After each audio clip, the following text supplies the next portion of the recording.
ನಮಸ್ಕಾರ ರೀ ಎಲ್ಲರೂ ಆರಾಮದಿರಿ ಅಂತ ಅನ್ಕೋತೀನಿ. ನಾನು ಆರಾಮದೀನಿ ನೋಡ್ರಿ. ಇವತ್ತಿನ ರೆಸಿಪಿ ವೆಜ್ ಮಾವಿನಕಾಯಿ ಫ್ರೈಡ್ ರೈಸು. ಇದು ಮಾಡೋದು ತುಂಬಾನೇ ರುಚಿಯಾಗಿರ್ತೈತ್ರಿ. ಆಮೇಲೆ ಭಾಳ ಸರಳ ರೀ ಇದನ್ನ ಮಾಡೋದು.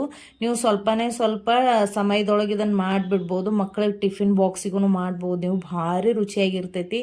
ಮಾವಿನಕಾಯಿ ಸೀಸನ್ ಆಗಿದ್ಲಿಂತ್ರ ನಾನು ಮಾವಿನಕಾಯಿನ ಯೂಸ್ ಮಾಡಿಕೊಂಡು ಈ ಫ್ರೈಡ್ ರೈಸನ್ನು ಮಾಡಾಕತ್ತೀನಿ. ಹಾಗಾದ್ರೆ ವಿಡಿಯೋ ಸ್ಟಾರ್ಟ್ ಮಾಡೋಣ ಬರ್ರಿ. ನಾನು ನಿಮ್ಮ ಪ್ರೀತಿಯ Gauri Kumaraswamy. So welcome back to my channel Gauri Shivamath kitchen blogs. ಯಾರೆಲ್ಲ ಹೊಸದಾಗಿ ನನ್ನ ಚಾನಲನ್ನು ನೋಡಾಕತ್ತಿರಲ್ಲ, ಪ್ಲೀಸ್ ನನ್ನ ಚಾನಲನ್ನು ಸಬ್ಸ್ಕ್ರೈಬ್ ಮಾಡಿ, ಪೂರ್ತಿ ವಿಡಿಯೋಗಳನ್ನು ನೋಡಿ, ಅದೇ ರೀತಿ ಬೆಲ್ ಐಕಾನನ್ನು ಒತ್ತಿ. ಹಾಗಾದ್ರೆ ವಿಡಿಯೋ ಸ್ಟಾರ್ಟ್ ಮಾಡೋಣ ಬರ್ರಿ. ಮೊದಲಿಗೆ ನಾನಿಲ್ಲೇ ಅನ್ನಕ್ಕೆ ಇಡಾಕತ್ತೀನಿ ರೀ. ಅನ್ನಕ್ಕೆ ಇಡೋಕ್ಕಿಂತ ಮೊದಲ ಉಪ್ಪಿನ ಜೊತೆ ನಾನು 1 ಸ್ಪೂನು ತುಪ್ಪ ಹಾಕಾಕತ್ತೀನಿ. ಯಾಕಂದ್ರೆ ನೀವು ಅನ್ನದೊಳಗೆ ಸ್ವಲ್ಪ ತುಪ್ಪ ಹಾಕಿ ಮಾಡಿದಾಗ ಅನ್ನ ಈ ಥರ ಉದುರಾಗ್ತದೆ ರೀ. ಅದರ ಸಂಬಂಧ ತುಪ್ಪ ಹಾಕೋದು ಇದೊಂದು ಯೂಸ್ಫುಲ್ ಟಿಪ್ಸು. ನೋಡ್ರಿ, ನೀವು ಫಾಲೋ ಮಾಡಿರಿ, ಭಾಳ ಸರಳ ಇದು.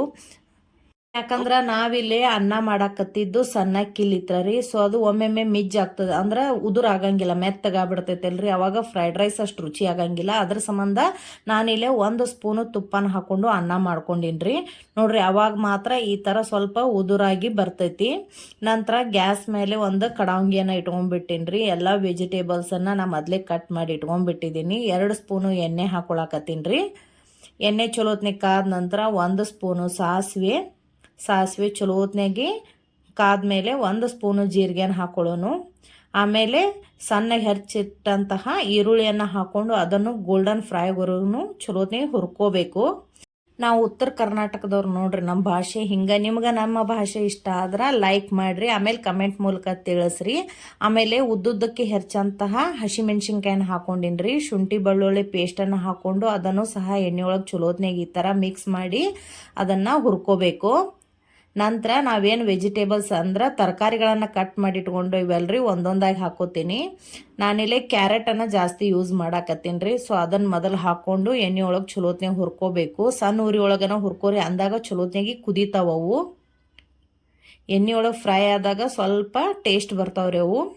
ನಂತರ ನಾನಿಲ್ಲೇ ಬೀಟ್ರೂಟನ್ನು ಹಾಕೊಳಕತ್ತೀನಿ. ಬೀಟ್ರೂಟ್ ಸ್ವಲ್ಪನೇ ಹಾಕೊಳಕತ್ತೀನಿ ರೀ. ಯಾಕಂದ್ರೆ ರೈಸ್ ಫುಲ್ ರೆಡ್ ಆಗಬಾರ್ದು ಅನ್ನೋ ಕಾರಣಕ್ಕೆ ಸ್ವಲ್ಪನೇ ಹಾಕೊಂಡಿನಿ. ನಮ್ಮ ಕಡೆ ದಪ್ಪನು ಡೋನ್ ಮೆಣಸಿನ್ಕಾಯಿ ಸಿಗ್ಲಿಲ್ಲ ರೀ. ಅದಕ್ಕೆ ನಾನು ಜವಾರಿ ಕ್ಯಾಪ್ಸಿಕಮನ್ನು ಇಲ್ಲೇ ನಾನು ಯೂಸ್ ಮಾಡಾಕತ್ತೀನಿ. ನಮ್ಮ ಸೈಡ್ ಇದಕ್ಕೆ ಡೋನ್ ಮೆಣಸಿನ್ಕಾಯಿ ಅಂತ ಕರಿತೀವಿ ರೀ ನಾವು. ಸೊ ಅದನ್ನು ಸಹ ಎಣ್ಣೆಯೊಳಗೆ ಫ್ರೈ ಮಾಡ್ಬೇಕು ಚಲೋತ್ನಾಗಿ. ನಂತರ ರುಚಿಗೆ ತಕ್ಕಷ್ಟು ಉಪ್ಪನ್ನು ಹಾಕೊಂಡೇನ್ರಿ. ನಾನಿಲ್ಲೇ ಮಾವಿನಕಾಯಿ ಅಂತ ತುರಿದಿಟ್ಕೊಂಡಿನಿ. ಇದು ಸ್ವಲ್ಪ ಹುಳಿ ಜಾಸ್ತಿ ಇರೋ ಕಾರಣ ಸ್ವಲ್ಪನೇ ಹಾಕೊಳಕತ್ತೀನಿ ರೀ. ನೋಡ್ರಿ, ಅದನ್ನು ಸಹ ಎಣ್ಣೆಯೊಳಗೆ ಚಲೋತ್ನಾಗಿ ಈ ಥರ ಮಿಕ್ಸ್ ಮಾಡ್ಕೊಂಡ್ಬಿಡ್ಬೇಕು. ಆಮೇಲೆ 1 ಸ್ಪೂನು ಗರಂ ಮಸಾಲ ಹಾಕೊಳಕತ್ತೀನಿ ರೀ. ಆಮೇಲೆ ಅರ್ಧ ಸ್ಪೂನಷ್ಟು ಕರಿಮೆಣಸಿನ ಪುಡಿಯನ್ನು ಹಾಕೊಳಕತ್ತೀನಿ. ಅದನ್ನು ಸಹ ಈ ಥರ ತರಕಾರಿ ಒಳಗೆ ಮಿಕ್ಸ್ ಮಾಡ್ಕೊಂಡ್ಬಿಡೋನು. ಸೊ ನಂತರ ಈಗ ನಾವು ಗ್ಯಾಸನ್ನು ಆಫ್ ಮಾಡಿ ಕೆಳಗಿಟ್ಕೊಂಡು ಉದುರಾಗಿರುವಂಥ ಅನ್ನವನ್ನು ಇದ್ರಾಗ ಹಾಕಿ ಮಿಕ್ಸ್ ಮಾಡ್ಕೊಳ್ಳೋನು.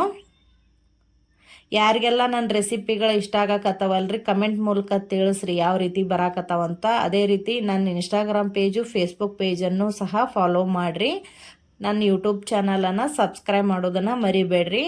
ನೋಡ್ರಿ, ಈ ಥರ ಎಲ್ಲನೂ ಚಲೋತ್ನಾಗಿ ಮಿಕ್ಸ್ ಮಾಡಿಬಿಡ್ಬೇಕು. ಆಮೇಲೆ ಸೊ ಮಕ್ಕಳಿಗೆ ಭಾಳ ಇಷ್ಟ ಆಗತ್ತೆ ರೀ. ಈ ರೆಸಿಪಿನ ಟ್ರೈ